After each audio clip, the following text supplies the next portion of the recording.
जय राधा माधव कुंज बिहारी जय राधा माधव कुंज बिहारी गोपी चंद्रवल्लभा गिरिवरधारी जय गोपी जानवन रामा गिरिवरधारी यशोदानन्दना व्रजजनरञ्जना बोलो। यशोदानन्दना What do you hear into the only good?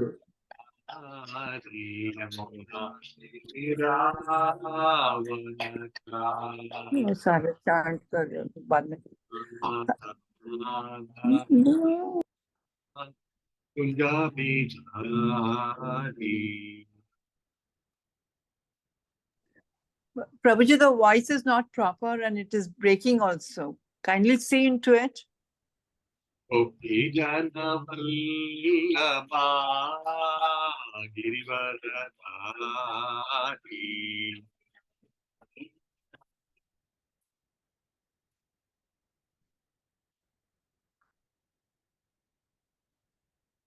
Yashodana Braja Jana Ranjana Yashodana Yamuna Tira Vanachari Yamuna Tira Vanachari Jaya Radha Madhava Kunja Bihari Jaya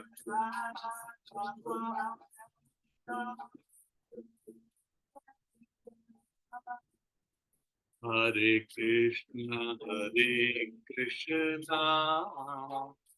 Krishna Krishna Hare Hare Hare Rama Rama Rama Hare Hare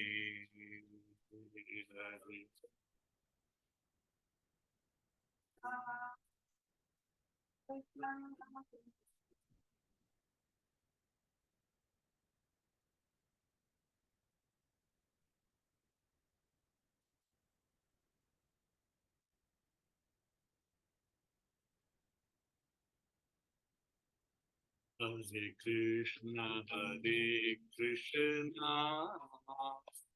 Krishna Krishna Hare Hare Hare Rama Rama Rama Hare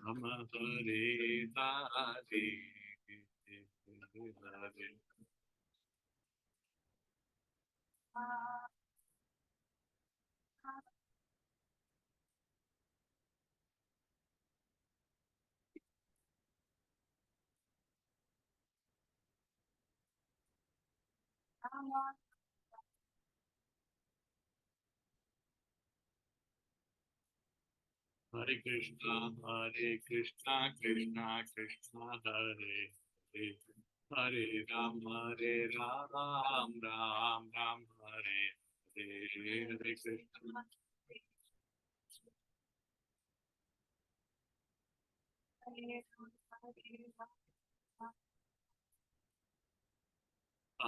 Krishna Hare Krishna Krishna Krishna Hare Hare Hare Rama Ram Hare Hare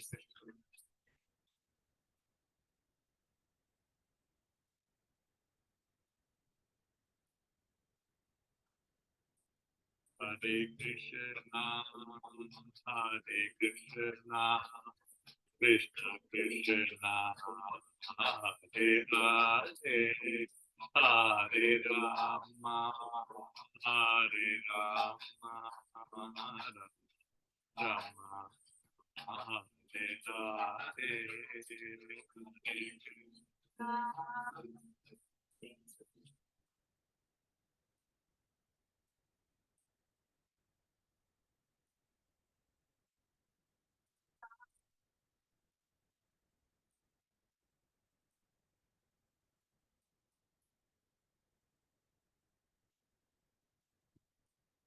Krishna, Hare Krishna,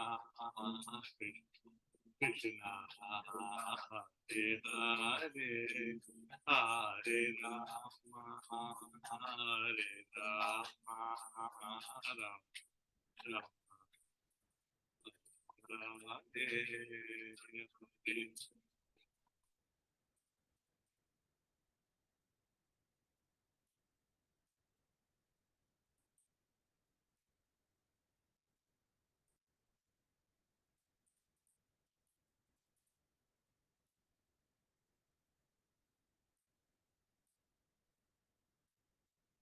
Jaya Radha Krishna Chandra Radha Krishna Chandra Radha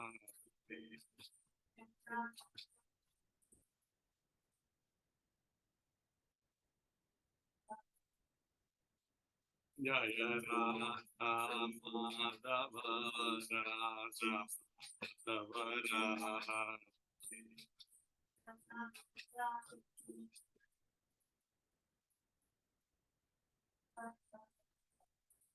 Jaya Jagannatha Jaya Baladeva Jai Shubhadra Jai Sudarshan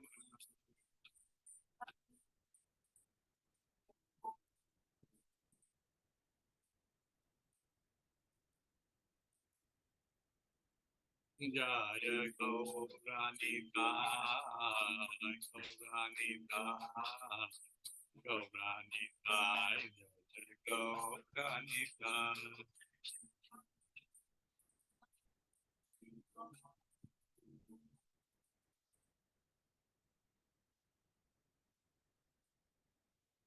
Jaya Jaya Prabhupada Prabhupada Jaya Prabhupada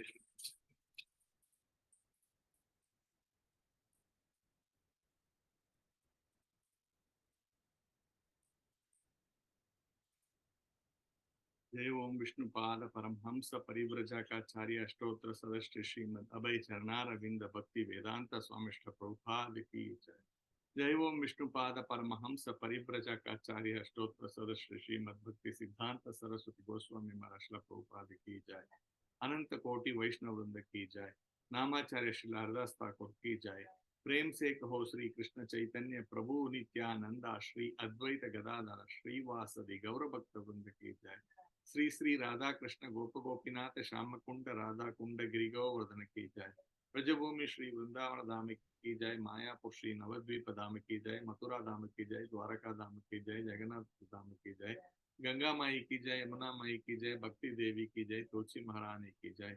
समवेत गौर भक्त वृंद की जय। गौर भक्त प्रेमानंदे हरि हरि बोल। All glories to the assembled devotees, Hare Krishna. All glories to the assembled devotees, Hare Krishna. All glories to the assembled devotees, Hare Krishna. All glories to Sri Guru and Sri Gauranga. Jai Shri Prabhupada. Om Namo Bhagavate Vasudevaya. Namo Bhagavate Vasudevaya. Om Namo Bhagavate Vasudevaya. Om Namo Bhagavate Vasudevaya.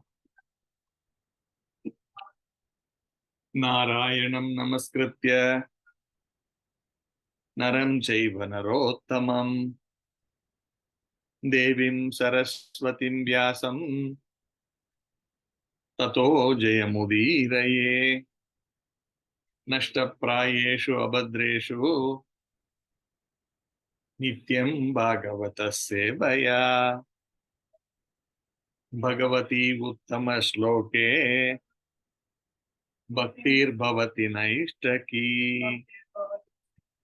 Harihi Om Tatsat. Hare Krishna devotees, welcome for today morning ISKCON Seshadripuram Shrivas Sangan chapter for the morning Srimad Bhagavatam class. So today we are discussing third canto, first chapter, the second half. So possibly from verse number 23 to 45. So let's just I will read one verse in Sanskrit, then subsequent verses we will read the translation.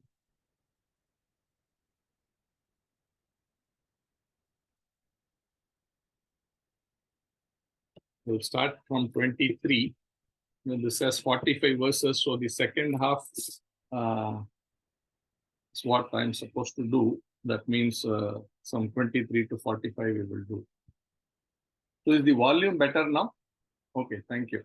I think someone has Sri Prabhu has confirmed that it is better now. Okay, thank you.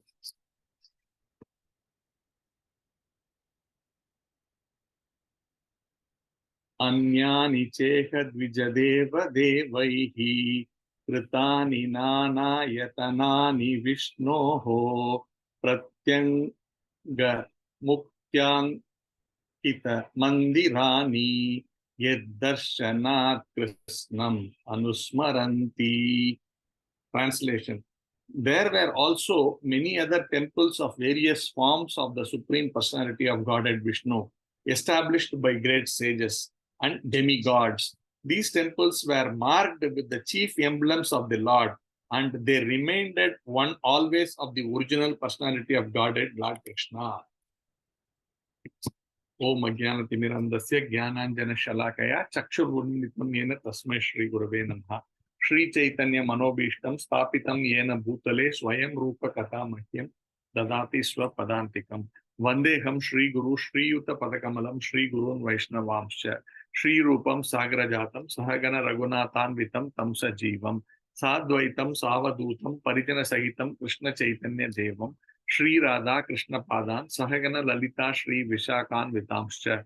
He Krishna Karuna Sindhu Dina Bandhu Jagatpate Gopesha Gopika Kanta Radha Kanta Namostute Tapta Kanchana Gaurangi Radhe Vrinda Vaneshwari Rishabhana Sute Devi Pranamami Hari Priye Vancha Kalpa Tarubhyascha Kripa Sindhu Bhayevacha Patitanam Pavanebhyo Vaishnavebhyo Namo Namaha. Nama Om Vishnu Padaya Krishna Preshtaya Bhutale Srimate Bhakti Vedanta Swamin Iti Namine Namaste Saraswate Deve Gauravani Pracharine Nirbhisesa Sunyavadi Paschatya Desha Tarine Jaya Sri Krishna Chaitanya Prabhu Nityananda Sri Advaita Gadadhara Sri Vasadi Gaurabhakta Vrinda Hare Krishna Krishna Krishna Hare Hare Hare Rama Rama Rama Hare Hare. So this is a very nice section of Srimad Bhagavatam. Every section is very wonderful. Each verse is wonderful. Every word is wonderful. Because mostly everything is being spoken by the Lord or his devotees. The entire the wonderful exchanges between the Lord and his devotees or between two wonderful devotees are being discussed in Srimad Bhagavatam, and everything is nectarian. So this section is the one which is covering the discussions between Vidura and Uddhava. So we all know, it's already been covered, that Vidura was because he was giving good advices to his brother Dhritarashtra. His son, Dhritarashtra's son, did not like it, and because it was always against his demoniac behavior, and therefore he sort of banished Vidura from the palace and said, you throw him out of the palace, let only his life remain like that, throw him out. Take away everything that he belongs and just throw him out. Hearing these very harsh words, Vidura actually put down his bow and arrow, and he said, he just walked out of the assembly, and he went to many wonderful places of pilgrimage. So that is the context here, and in this context, this verse is being spoken. And as he was doing pilgrimage, this verse talks about the various temples that are there for the personality of Godhead in various, which has actually the deity of the various forms of the Supreme Personality of Godhead, such as Govinda, Madhusudana, Narsimha, Madhava, Keshava, Narayana, Padmanabha, Parthasarathi, and many other forms. That's what Prabhupada is writing. So now the temples, Prabhupada is saying that this is you already know that this Bhagavatam was spoken 5,000 years back, and the entire the Krishna was there 5,000 years back, and Vidura was there 5,000 years back. And when he was there, he visited these wonderful places of pilgrimage, and those temples were there even before that for thousands of years. So this is the basic context of temples when we talk about the culture of this land and how the Sanatana Dharma have ever existed for thousands and thousands of years. It's not like this is a new startup and things have just come up and these temples are all new concept. No, these temples have existed time immemorial, and Prabhupada is also talking about the personalities who installed or rather who built these many temples. And it is very interesting that here it is discussed that these are the temples mainly installed by, like Prabhupada is writing, the sages are persons who completely devote themselves to the spiritual upliftment of the entire human society. And they are known as Dvija Deva. So such personalities who are dedicating themselves for the upliftment of the entire society. Basically, we can, you cannot simply uplift the society by giving charity of food or by constructing hospitals or constructing monasteries and all that, like, places where people can take shelter. No. So the Sanatana Dharma says it can be done by actually constructing the temples of the Supreme Personality of Godhead and providing the spiritual knowledge to all, one and all, across the universe. The knowledge of spiritual life is given through these temples. And these were done by these great personalities who were the highest objective of uplifting all the humanity at large. And these personalities were called as Dvija Devas. And of course, there were also the personalities who reside in moon planet and above planet. So these are called as the Devatas. So it is mentioned these temples were installed by these Dvija Devas, that means the twice born personalities on material world, but who are comparable to the Devas. And the Devas themselves, who were actually not residing here, but were residing in other planetary systems higher than Earth.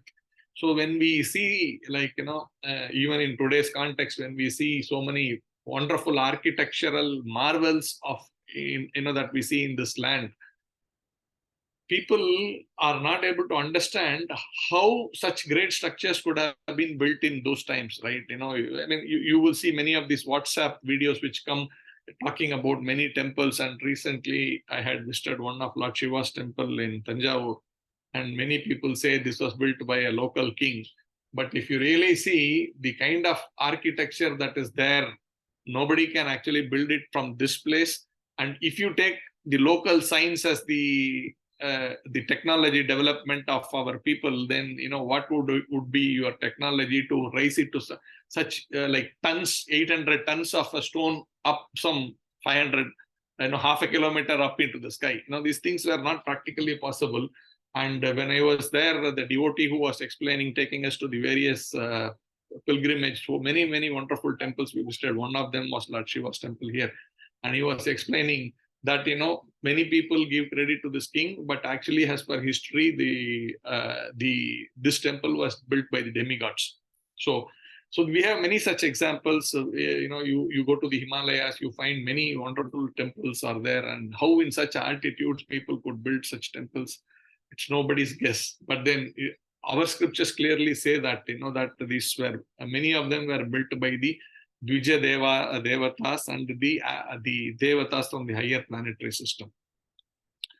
So that Prabhupada is elaborately explaining. So he's saying the foolish propaganda by atheists that temples were constructed only in later days is refuted here, because Vidura visited these temples at least 5,000 years ago, and the temples of Vishnu were in existence long before Vidura visited them.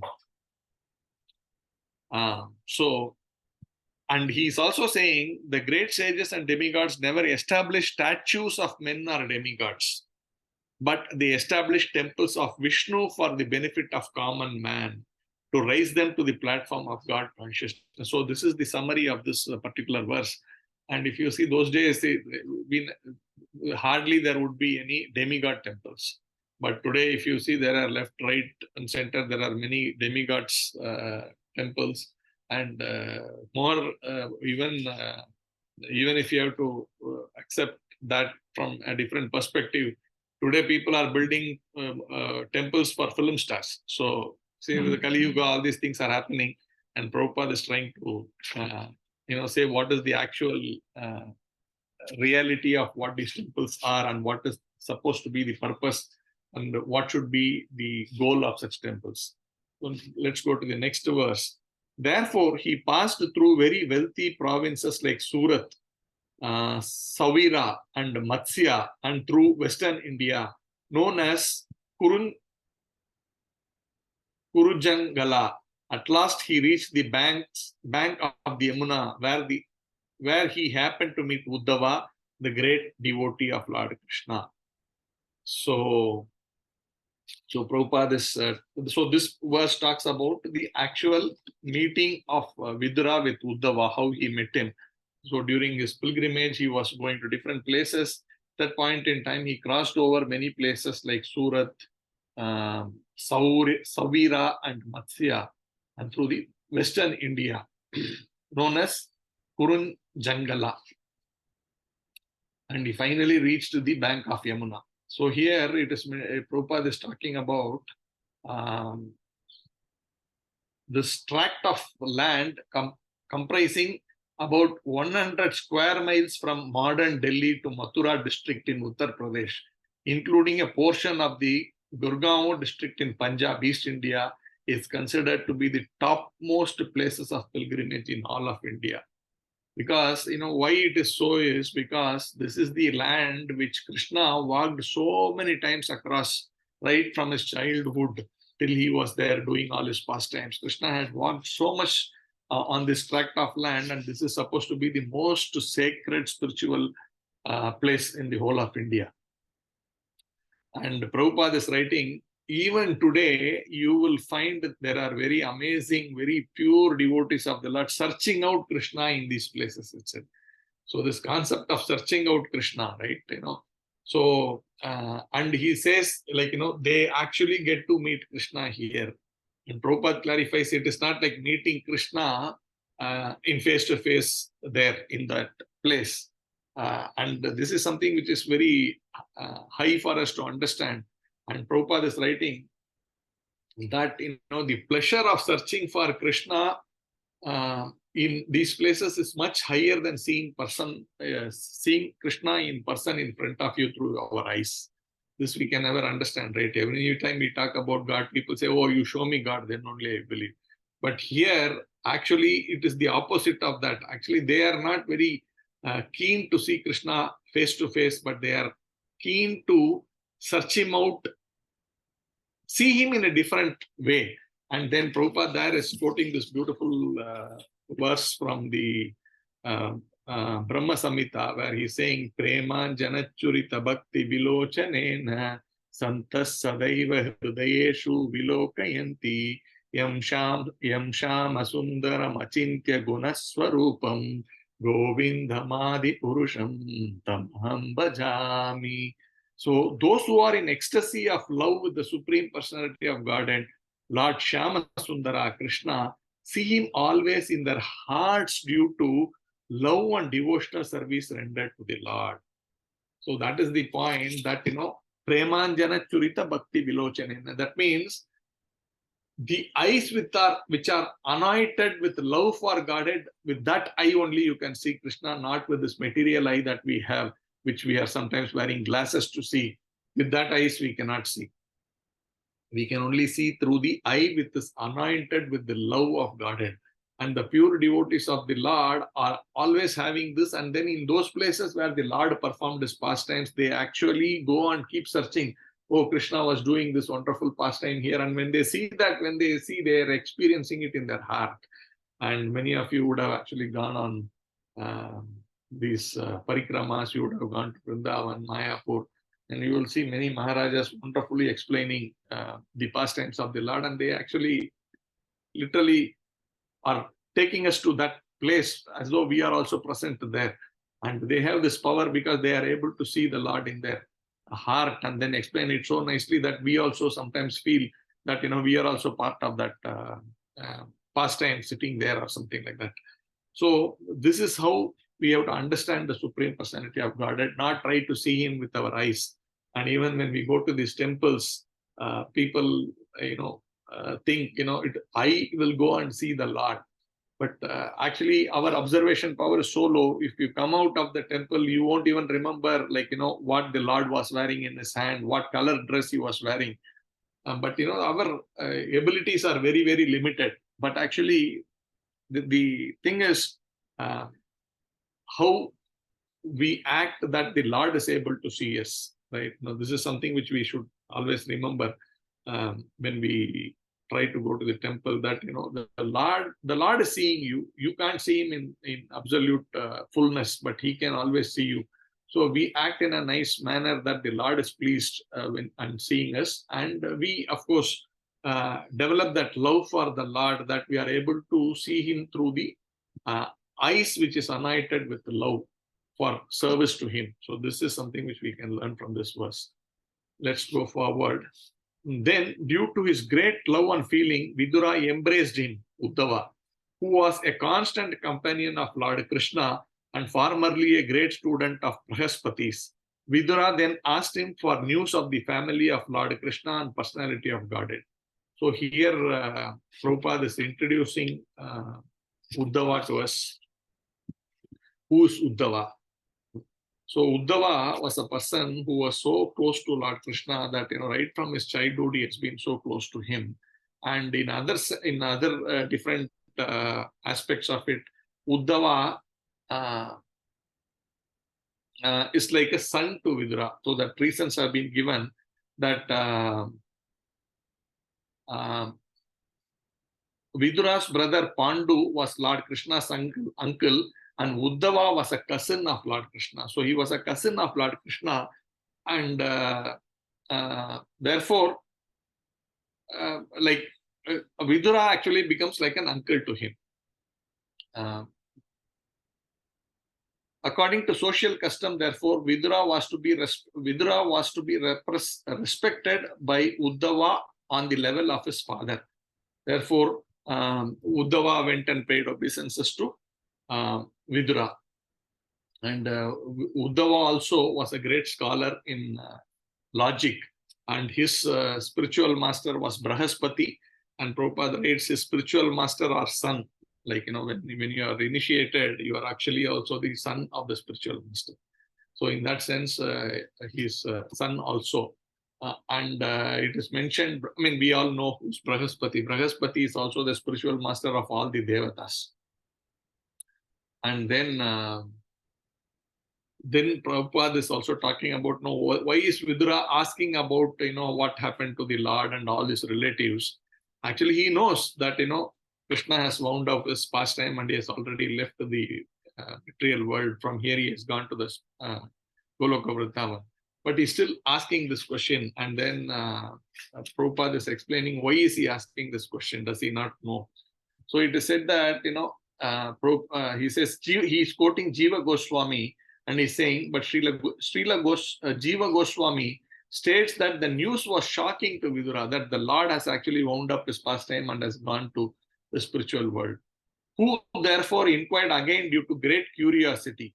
Thus, his inquiry was psychological and not practical. That means, he knew. It's not like, he wanted to know, he asked, not like that. He knew, but he wanted that reassurance that, whether it really happened. I can't believe this, has the Lord already left this place? That is the kind of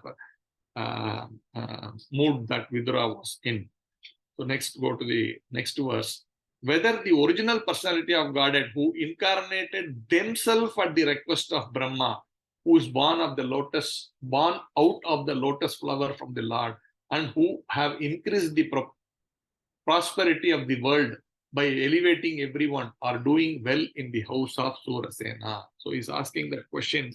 Therefore, how are the Lords? And he's referring to the Lord as them, which means he is actually referring to both Lord Krishna and Baladev. So this is something which we need to understand, that, Baldev and Krishna are not different.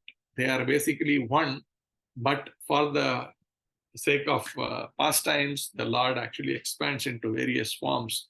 And Baladev is his very first expansion. And absolutely, there is no difference between Krishna and Balram. Literally, they are of two different color, if you may want to call it that, but they are non-different. That is what Prabhupada is writing. And he's also saying Brahma is actually an expansion of Baladev, because Baladev is the first expansion. From him, all further expansions is happening. And in that sense, Garbhodaka Sai Vishnu was a subsequent plenary expansion of Lord Baladev. And this Lord Brahma, who actually came from the lotus, which came out of the navel of Garbhodaka Sai Vishnu. And therefore, Brahma is one further expansions of Baladev.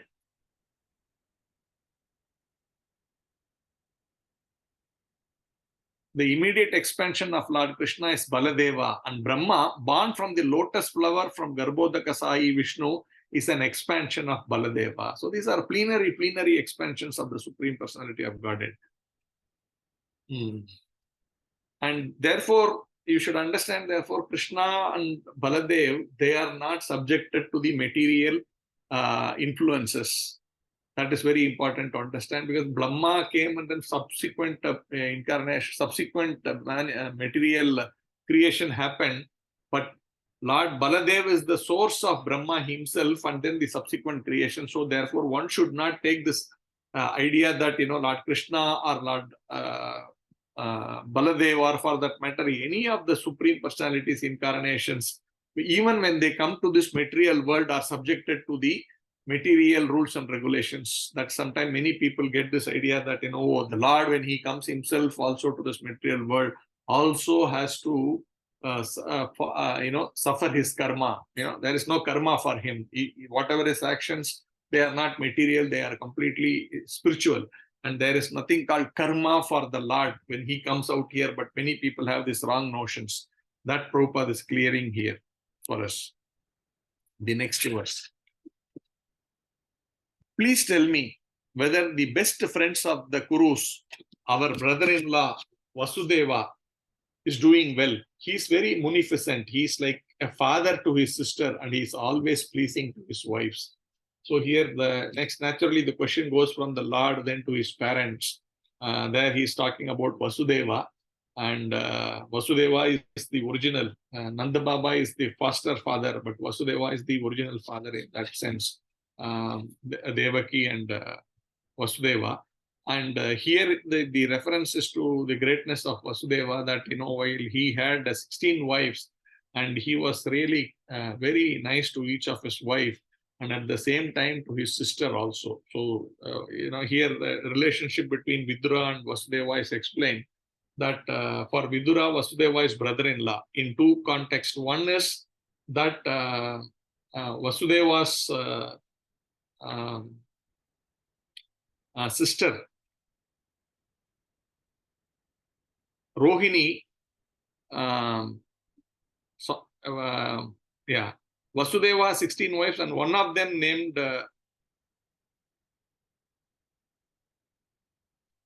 Rohini, the mother of Baladev, was the sister of Vidura. So that way, Baladev's mother Rohini is his Vasudev's wife, and in that sense, for Vidura, he is brother-in-law. And the other side is Vasudev's sister is Kunti, and Kunti's wife is Pandu, and Pandu's brother is Vidura. In that sense, also he is Vasudev's sister. I said, right? Vasudev's sister is Kunti, and Kunti is wife of Pandu, and Pandu is brother of Vidura. In that sense, he is brother-in-law here also. So in both ways, they were having this relationship of brother-in-law. And how Vasudeva was so kind to Kunti, because she lost her husband in a very early age, and he took care of all, whatever she needed. He always ensured that she got, he really was very caring for his sister. but at the same time, he was caring for all his 16 wives very nicely. So that is mentioned here. The next verse. O Uddhava, please tell me, how is Pradyumna, the commander-in-chief of the Yadus, who was Cupid in a former life? Rukmani bore him as her son from Lord Krishna by the grace of Brahmanas whom she pleased. And Prabhupada is writing, according to Srila Jiva Goswami, Smara, Cupid or Kamadeva is one of the eternal associates of Lord Krishna. So this Cupid is an eternal associate of Lord Krishna. One should not also simply look at him as, someone who's troubling people who wants to be in the renounced order of the world. Sometimes, he went and troubled the Lord Shiva, and he even wanted to trouble Lord Krishna, if you want to call it a trouble, right? In material sense, we look at things in a different way. But this Cupid is actually an eternal associate of the Supreme Personality of Godhead, and you can understand why, right? See, this work is a very important work, even though we, people in spiritual life do not want to get caught up in the Cupid, and for the right reasons. But Cupid is doing a very important work in this material world, because by his action, many jivas are able to come to this material world, and then they can progress in their spiritual life. So he's really doing a great preaching, right? And if you really see, that means once a soul is given a form, then he can be given the knowledge about Krishna consciousness, and from there we can progress. Like all of us are products of Cupid in one sense, but through his mercy that we have got a body through which we can actually take up Krishna consciousness. So he is doing this work for the Supreme Personality of Godhead, and he's an eternal associate of the Supreme Personality of Godhead. The next verse. Oh, my friend, tell me whether Ugrasena, the king of the Satvatas, Vrishni, Bojas, and Dashrahas, is now doing well. He went far away from his kingdom, leaving aside all hopes of his royal throne, but Lord Krishna again installed him. Prabhupada doesn't give any commentary on this verse. So let's move to the next one. O great one, does Samba fare well? He exactly resembles the son of the personality of Godhead. In a previous birth, he was born as Kartikeya in the womb of the wife of Lord Shiva.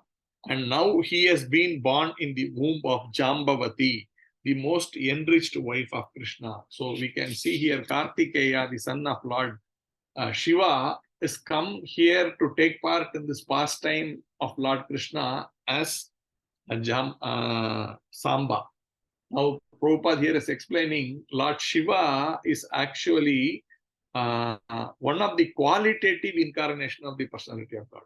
So that we should understand. One of the qualitative is, we can see the three incarnations as Lord Vishnu, Lord Shiva, and Lord Brahma. So Lord Shiva is a plenary expansion of Lord Krishna. And naturally, that plenary expansion son is Kartikeya. And when the Lord comes here, that plenary expansion here also comes as his son. And he does, take part in this wonderful Leela of Krishna Leela. And here Prabhupada is mentioning when Lord, so he's talking about the Lord and his various expansion also coming over when the Lord is coming. So he's saying when the Lord appeared as Vasudeva before Devaki and Vasudeva, he appeared in his capacity as Narayana. So other than his activities in Vrindavan, right? All other activities during Krishna Leela outside of Vrindavan were performed by his expansions that is there. So when he came out of the womb of Devaki, he came, that portion of that Leela was actually Vishnu portion. Like that, the Lord has many expansions, and through each of his expansions, he's built everything into this Krishna Leela. Like, every one of his expansion has some role to play. But it was all represented as Krishna, but he expanded as Vishnu and he appeared there.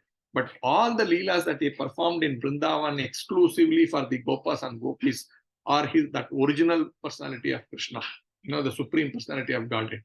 but the rest of the things he performed through his various expansions. Similarly, all the demigods of the heavenly kingdom appeared as associates of the Lord in the form of Pradyumna, Samba, Uddhava, etc. And Prabhupada is telling who these personalities are in the spiritual world. It is learned here that Kamadeva appeared as Pradyumna, Kartikeya as Samba, and one of the Vasus as Uddhava. So the Vasu, the Uddhava who Vidura is meeting here is one of the Vasus, one of the great personalities. There are, I think, so many Vasus. How many? 8 Vasus. 8 Vasus are there in the spiritual world, and Uddhava was one of them.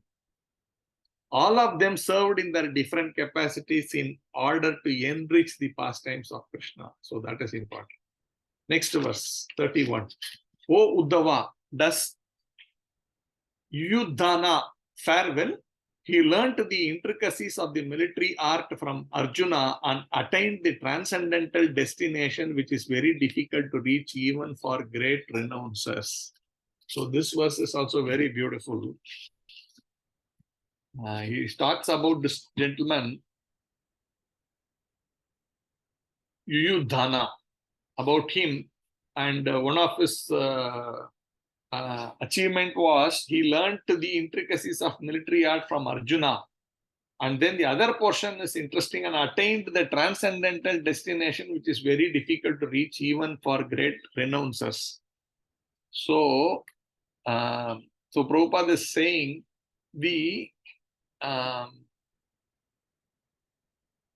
transcendental destination for everyone is to reach the Supreme Personality of Godhead. So he's saying the renouncers of the world, the sannyasis, give up the worldly connections, their wealth, whatever they have, they give up this worldly connection. But actually, for what? For attaining the adokshada. Adokshada, that is the purpose of all of the desires of all the great personalities. And he's saying some people actually try to reach the Brahman realization, and some people try to realize through the knowledge. But then these people do not have the experience of having this adokshaja happiness. That means here, if you are more interested in obtaining, the Lord, but not through his personal form, through this Brahman realization, through all the various knowledge and all that, that is also fine, but that is lacking the real bliss of happiness. That is like, when you compare it, it is like trillion times higher than what you get in this Brahman realization. So that happiness, because that happiness is basically emanating from the Haladini potency of the Supreme Personality of Godhead. That one who is actually having this relationship as a very loving devotee of the Supreme Personality of Godhead, he is able to experience this Haladini Shakti of the Supreme Personality of Godhead, that is the internal potency of the Lord. Whereas those jnanis and the other yogis, they are not able to get to that section of the Lord. They are able to see the, at some point before that you enter into that personal relationship with the Lord, they get that bliss, fine. But beyond that is when you actually enter into the personal relationship with the Lord, that you experience the Haladini Shakti of the Supreme Personality of Godhead, which is trillion times more blissful than these levels. Therefore, this purpose of Krishna consciousness. So why we are actually, we means, Chaitanya Mahaprabhu, and subsequently the acharyas in that line up to Prabhupada and his disciples. Why the focus is on the Supreme Personality of Krishna? That is something which we should understand. That one is taking us to the highest platform one could ever get to. Like, there are various levels, just like in any field of activity, there are various levels, and there is no end to the knowledge that we keep getting in that field of activity. But when it comes to spiritual life, there is something called an end. And that end is actually the Supreme Personality of Godhead Krishna. He says, right in Bhagavad Gita, beyond me, there is nothing. There is no one equal to or above me. So that is the highest perfection of spiritual knowledge. And this Sankirtana movement started by Sri Chaitanya Mahaprabhu was to take all of the jivas in this Kali Yuga to that level of highest perfection. That is something which it is mind-boggling for us to even imagine. But that is what is being given by the Supreme Personality of Godhead as Lord Sri Chaitanya, and therefore the focus is on the Supreme Personality of Godhead, Lord Krishna, and nothing lower. That means even though those could also be the incarnation of the Supreme Personality of Godhead, plenary incarnations. Therefore, all of them, like here Kartikeya, many people worship Kartikeya. They do so many things for Kartikeya. Many people worship Ganesha. Many people worship Lord Shiva. Okay, they are also plenary expansions of the Supreme Personality of Godhead. But the idea is to get to the source of all of these plenary expansions of the Supreme Personality of Godhead. And that is the science that is Srimad Bhagavatam is teaching us. We'll go to the next verse. Please tell me whether Akrura, the son of Swapalka, is doing well. He is a faultless soul surrendered onto the personality of Godhead. He once lost his mental equilibrium due to his ecstasy of transcendental love and fell down on the dust of a road which was marked with the footprints of Lord Krishna. So Akrura, when he was sent to go and fetch Lord Krishna by this Kamsa, when he came here and when he saw the footprints of the Supreme Personality of Godhead in Braja, right? Even you see so many footprints of the Lord right from his childhood, he's just running around everywhere. When he came and when he saw, he actually got into this ecstasy and he started rolling on the ground, right? He was rolling, taking the dust all over his body. So that has been explained here. And the question about how Akrura is doing. And he's saying such devotees are faultless even if they are in this material world. That is very important. Sometimes, when these pure devotees are here on this material world, our eyes goes to see, oh, why did Prabhupada do this? Why did Prabhupada did like this? This is all very artificial from our perspective. But they are absolutely faultless. That is something which we should understand. The pure devotees here, they talked about Akrura, it is written. And we should also relate this to all the other pure devotees that we see. And when we see them and when we see them do some activity, it may look in our eyes, this material eyes, that, why are they doing like this? This should not be done. This is all very contaminated way of thinking. But the pure devotee should be considered faultless in every aspect.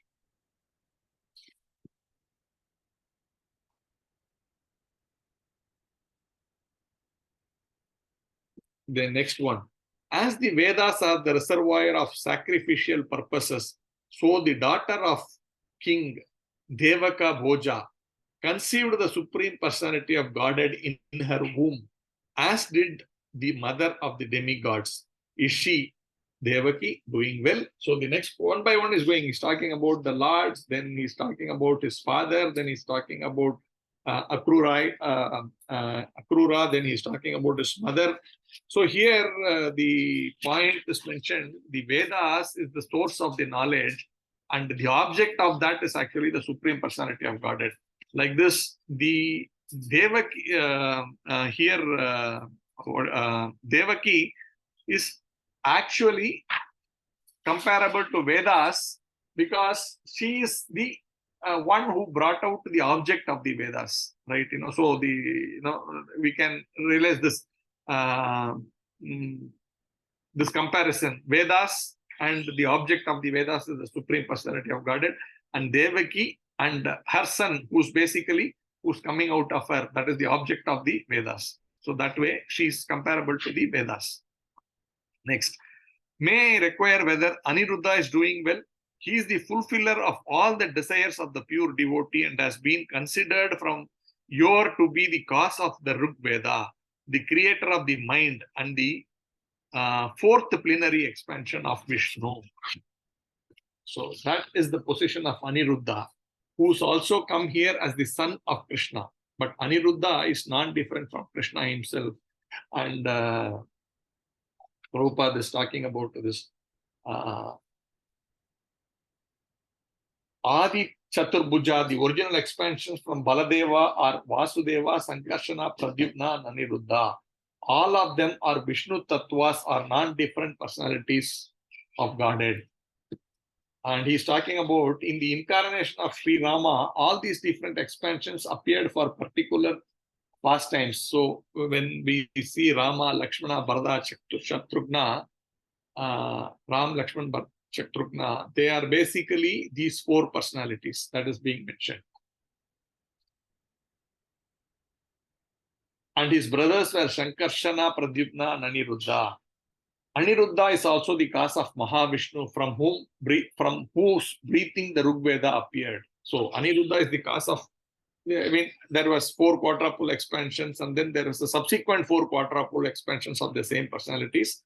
And from them came Mahavishnu, and Mahavishnu came from this Aniruddha expansion of the Supreme Personality of Godhead. That is being talked about here. All this is nicely explained in the Markandeya Purana.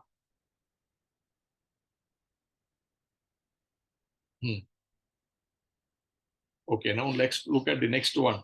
O sober one, others such as Kritika, Charudeshna, Gada, and the son of Satyabhama, who accept Lord Sri Krishna as the soul of the self and thus follow his path without deviation. Are they well? So he's talking about the other personalities there, including the son of Satyabhama. He's just inquiring about them. There is no purport for this, so let's go to the next one. Also, let me inquire whether Maharaja Yudhishthira is now maintaining the kingdom according to religious principles and with respect for the path of religion. Formerly, Duryodhana was burning with envy because Yudhishthira was being protected by the arms of Krishna and Arjuna as if they were his own arms. So here the greatness of Yudhishthira has been talked about. Yudhishthira is actually called Dharma Raja, right? He was literally was a perfection of following the principles of Dharma. And he's asking, so is he continuing to do that? He's asking like that. And here he's also talked about what is the relationship of Yudhishthira with Krishna. And he says like Krishna protected Yudhishthira like Krishna is the arm of Yudhishthira. See, the arm is actually protecting the body, right? If there is even, if by, so many times by an impulse action, if suddenly something is coming towards our eyes, immediately we do this. That means the arm is immediately there to protect the body. And Krishna is there protecting Yudhishthira like that, in impulsive action. If there is something to protect Yudhishthira, then that personality of Krishna is there to actually do that. And of course, Arjuna is referred to the other arm of Yudhishthira. So such is the greatness of Yudhishthira, that Lord is personally protecting him like his hands.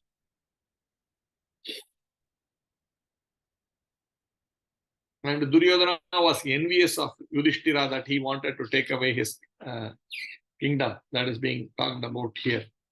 Next one. Please tell me whether the unconquerable Bhima, who's like a cobra, has released his long-cherished anger upon the sinners. The field of battle could not tolerate even the wonderful playing of his club, and when he stepped on the path. So this is the valor of Bhima, that even as he's walking with his gada, even every step is actually such a fear for the enemies. So, and that it's the comparison with cobra is given, that a cobra, when in its envy means its anger, it's mentioned it's anger, that means it is building up its venom inside, right? And the minute it releases that venom, it can kill thousands of men. See, a cobra's venom can kill even, I think, 7 or 8 elephants. Such is the toxicity of that anger of that snake, of that cobra. Like this Bhima is compared like that. He was carrying so much of anger against this the Kauravas, that did all the venom come out? Did he finish all of them? That is the question is being asked here. Very nice comparison, very poetic. I am not able to explain very nicely, but it's so nicely, all these comparisons are very beautiful. If there is a poet, maybe he will explain it very nicely. Please tell me whether Arjuna, whose bow bears the name Gandiva and who is always famous amongst the chariot warriors for vanquishing his enemies, is doing well. he comes, he once satisfied Lord Shiva by covering him with arrows when Shiva came as an unidentified false hunter. So there was a past time which seems to have happened where Lord Shiva came as disguised as a hunter, and he wanted to test the powers of Arjuna. So he picked up a quarrel with him over a boar, like that the kings go into the forest and then they practice their archery by shooting the animals. There is also, it's not like you go and shoot whatever animals that you like. It's like people have, that was not ever promoted. So only the kings were allowed to go and hunt the animals in the forest, and there were lots of forests at that point in time. Not like it today, we are just converting all forests into land for human consumption. But there were lots of forests, and naturally, when there are lots of forests, then there are so many animals. There are these lions, tigers, all of these things there, and there is an equilibrium there has to be maintained there. Like if, for example, if there are too many lions and tigers, but lesser their food chain below them, the food chain of all these deers and the boars and all that. If they are not there, then naturally those big cats will have to come inside the cities, which is what is happening today. Sometimes in Bangalore, we see cheetahs here and there roaming around. It is caught in many of the CCTV footages, and it's seen inside the houses. They come and pick up dogs and go away and all. So because you are denying the land and there is not enough food for them to eat. So this equilibrium has to be maintained. Therefore, the kings actually go and practice their thing. So they will have to, they will decide, this particular species has become too much, and that is creating a problem for the overall balance of the society, both the animal and human society. Therefore, they go and try to correct that balance. So kill that particular species more. And in the process, they train their skill of archery and all that. So like this, when they were in the forest doing this, Lord Shiva also went to test him. And in that fight, actually, Arjuna, sort of arrested Lord Shiva by putting this arrows, like so many arrows that he was covered with arrows. And Lord Shiva became very happy with his powers. And then he gave him this Pasupashastra.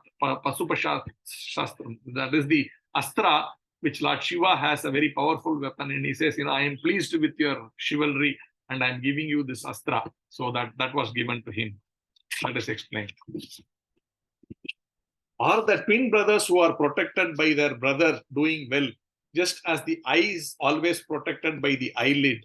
They are protected by the sons of Pritha, who snatched back their rightful kingdom from the hands of their enemy Duryodhana, just as Garuda snatched nectar from the mouth of Indra, the thunderbolt carrier. So these two brothers, the Dhritarashtra, then Arjuna and Bhima, they are brothers of Kunti Devi. Not brothers, they are sons of Kunti Devi. And then there are the other two brothers, Nakula and Sagadeva. They are actually not the original sons of Kunti, but they are her, her husband's other wives. So when Pandu passed away, then those days there was this system that the women also didn't want to live; they will also pass away. So Kunti Devi and this other wife, they were actually wanting to go back along with Pandu, but then there was this 3 + 2, 5 children were there, and therefore it was decided that the other wife, she will go, but Kunti Devi had to take the difficulty of remaining back without her husband and then protect these 3 + 2, her own 3 children and the other 2 children. And naturally, those 2 children became well protected by the 3 sons of Kunti, because they have this responsibility. It is not just there, but their elder mother's children, and they are very young, and the mother has already gone, and it is their responsibility to take care of them. So are they being still protected nicely is the question that is being asked. Oh Lord, next verse. Oh my Lord, is Pritha still living? She lived only for the sake of her fatherless children. Otherwise, it was important for her to live without King Pandu, who was the greatest commander and who alone conquered the 4 directions simply with the help of a second bow. So we already discussed about Pritha also in my earlier point where the Prita is Kunti Devi. So, and Partha, like when you say, refer to Arjuna, the son of Prita is Partha. And therefore, here the discussion is about Kunti Devi, that she also wanted to leave along when Pandu left his body. So that is discussed here. And Pandu was supposed to be a very, very powerful personality. So that is also important, that he could conquer all 4 directions with just the bow and arrow. Next, 41. O gentle one, I simply lament for Dhritarashtra, for he, Dhritarashtra, who rebelled against his brother after death. By him, I was driven out of my own house, although I am a sincere well-wisher, because he accepted the line of action adopted by his own sons. So this is, now if you see, he's asking here, Vidura is asking about the welfare of everyone, right? But here, he's not asking, how is my brother Dhritarashtra doing? But on the contrary, he's saying, I am lamenting for him. He knows Dhritarashtra cannot do well because he's had a really sinful life. So how can he do well? But the point is, it's not about that he's a sinner, therefore, and he actually threw me out of his palace. He can have vengeance against him, right? Like he listened to his son and he asked me to, I was sent out of my palace. I left all my home, everything I had to leave. But he actually has, he feels lamentation for his condition, for his brother. That is very kind of a Vaishnava, right? A Vaishnava never takes offense. But on the contrary, he takes mercy. He feels mercy for Dhritarashtra. And therefore, he is lamenting, oh, my brother, why is he suffering like this? Why does he not understand that, spiritual life is important? Why is he so much materially afflicted? And his love for his son, and for that purpose he will do all adharma, just to make his son happy. So that he's having. Prabhupada is writing, such is the behavior of a Vaishnava like Vidura. He desires all good even for his enemies. So that is very important. A lesson for us that, how as Vaishnavas, one, we need to develop that mood of, tolerance, mode of doing good even when we are when people, even to people who are, not so good to us. Next verse. I am not astonished at this, having traveled over the world without being seen by others. The activities of the personality of Godhead, which are like those of a man in this mortal world, are bewildered by to others, but I know of his greatness by his grace, and thus I am happy in all respects. So here he's talking about, I could actually, he's a great personality, right? He has been the minister of that entire universe under Dhritarashtra.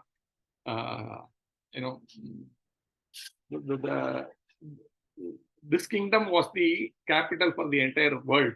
And if and Vidura being the minister there is not an ordinary thing, and he's supposed to be therefore very prominent. Like people will identify when someone goes, like here, some big politician comes, you may know them, you may have seen them in some posters, so many things. So you will immediately able to recognize them. Of course, I don't know, they are doing posters at that time, but nonetheless, he is such a very famous personality. But he was able to hide his identity when he was going to all these pilgrimage places. So it is talked about like, Krishna like that, even though he is the supreme personality of Godhead, when he's walking here, many people think he's an ordinary personality, like, he's like any mortal, like any very powerful king, like that people think.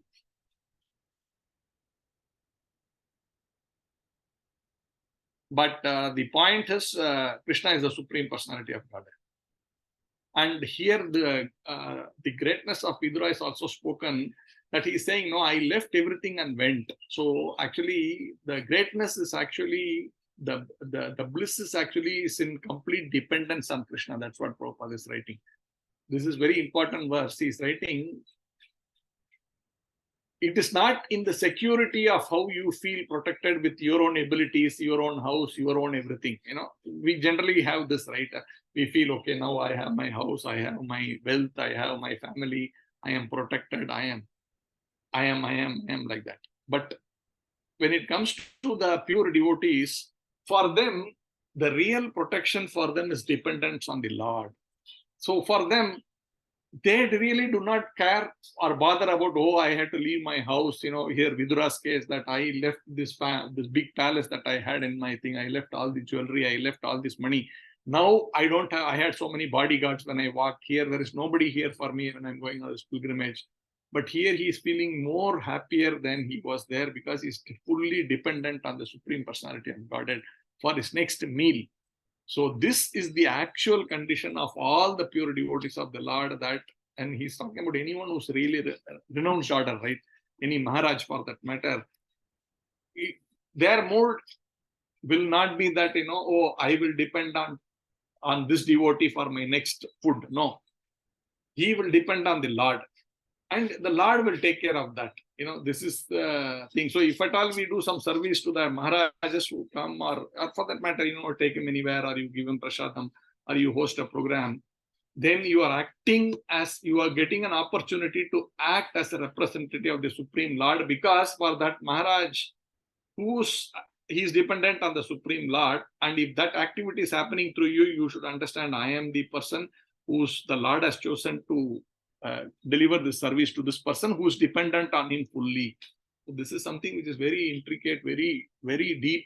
And therefore, if you are able to serve pure devotees of the Lord, then you get the mercy of the Supreme Person. They say, no, why should we associate? Why should we serve these pure devotees? Because through that process, you are making yourself like, the Lord gives you an opportunity, because that person is dependent on the Lord directly. And if you are doing it, the understanding is you are doing it on behalf of the Lord, and which means the Lord has given you that opportunity.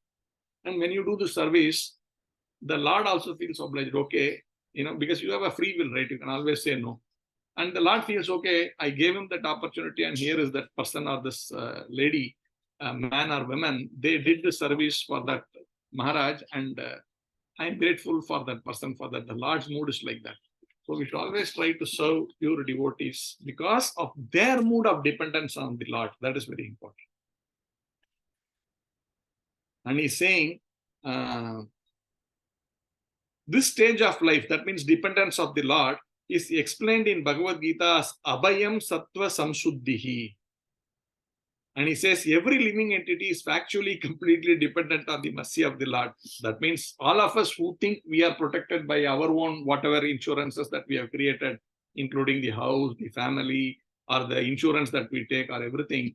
But in reality, the protection is coming only from the Supreme Personality of Godhead. But unless one is in the pure state of existence, he cannot be established in this position, because we are not in our pure state of consciousness. We are not able to understand that actually I am under only the protection of the Supreme Lord, not under any other protection. And he says, this stage of dependence is called Sattva Samsuddhihi, or purification of one's existence. The result of such purification is exhibited in fearlessness. That is important. So how do you know a person is actually in that situation? Is you will see he or she is absolutely fearless. And we could see this in Prabhupada. He didn't care how I am going, where I am going, how will I do this? No, he is fearless. He said, okay, if I have to go to America at this age of 70 with a lot of heart problem, I don't care. I have no fear in my heart. I will go because Krishna is the protector, and I'm doing what he wants me to do. And he exhibited this so many times. He just did things which is something any normal human being will never dare to endeavor. But Prabhupada did because he was fearless, and he knew he was completely under the protection of the Supreme Personality of Godhead. So that, like here, Vidura, being in such a well protected, we all know, like if you are given an Izzat protection or whatever, for a few days, and then you withdraw that protection, you can see in our political circles, when a person is given with Izzat security or whatever, and there is on and off, they they withdraw this protection or like that, then those people become very insecure. Oh, they have withdrawn my security. What will I do?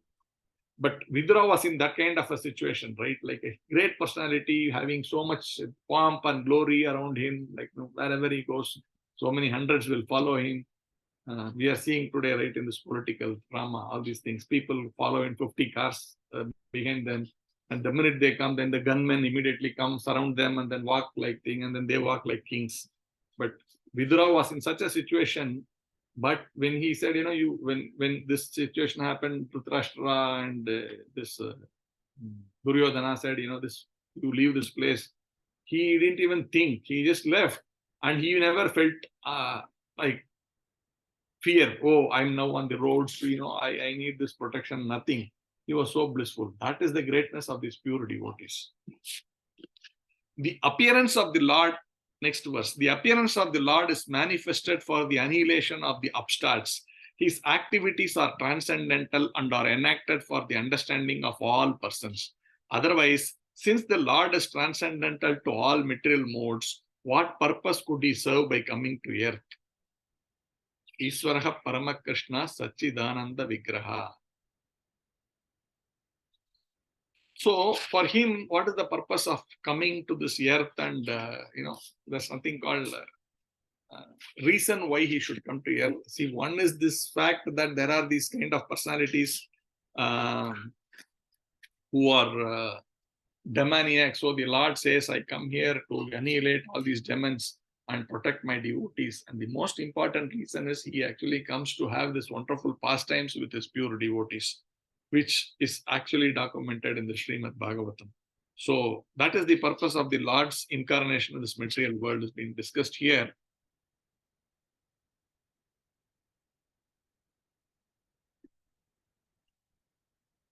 In very high level of a summary.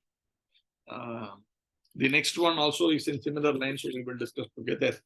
Oh, my friend, please therefore chant the glories of the Lord, who is meant to be glorified in the place of pilgrimages. He is unborn, and yet he appears by his causeless mercy upon the surrendered rulers of all parts of the universe. Only for their interest did he appear in the family of his unalloyed devotee, the Yadu. So the reason of why the Lord came is explained here also. So one is like, this paritranaya sadhunam vinashaya chadushrutam dharma samparpanataya sambhavam yuge yuge. The other one is Janma karma chame divyam evam yoveti tattvataha tyaktva deham punarjanma naiti mameti. So Arjuna, that means the Lord is coming here because he can perform these wonderful activities and attract all the jivas to him, so that they can understand him in truth, in reality, and by that process they can go. Tyaktva deham punarjanma naiti mameti. So they can go back to Godhead. That is the second thing. But the more important reason is those things he can still do without having to come. Paritranaya sadhunam vinashaya chadushrutam. He can do. Why he has to come? Like in this example, the Lord was sitting in Vrindavan, but everything else was happening through his various plenary expansions. For killing the demons, the Lord or his expansions also need not come. The demigods are good enough. He can simply empower Indra just to go and finish off this person and come, and Indra will do that job. Therefore, there is no need for the Lord to come, but the Lord and himself or in his various expansion comes to enjoy the wonderful relationship with his pure devotees who are here for various reasons themselves also. So there are many such wonderful pastimes of the Lord with this intimate relationship with his pure devotees who are there.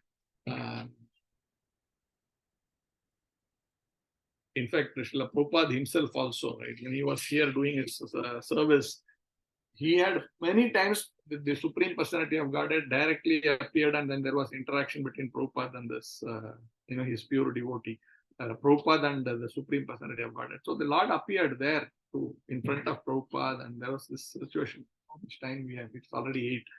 So there are many situations where Prabhupada had come face to face with the Lord, and there were some nice exchanges between them. So once actually the Lord came and gave a wonderful garland to Srila Prabhupada. So that's what that happened somewhere in Delhi. So these kind of things happen that is very mind-boggling for us, why the Lord has to come. So like that. So this is important. So here Vidura is a great devotee of the Lord, and Uddhava, another great devotee of the Lord. You will learn a little bit more about Uddhava in the next chapter. So we will end here. We have tried to summarize the second portion of the first chapter of Srimad Bhagavatam, third canto. So I will end here. If there are any questions or comments, welcome. Hare Krishna.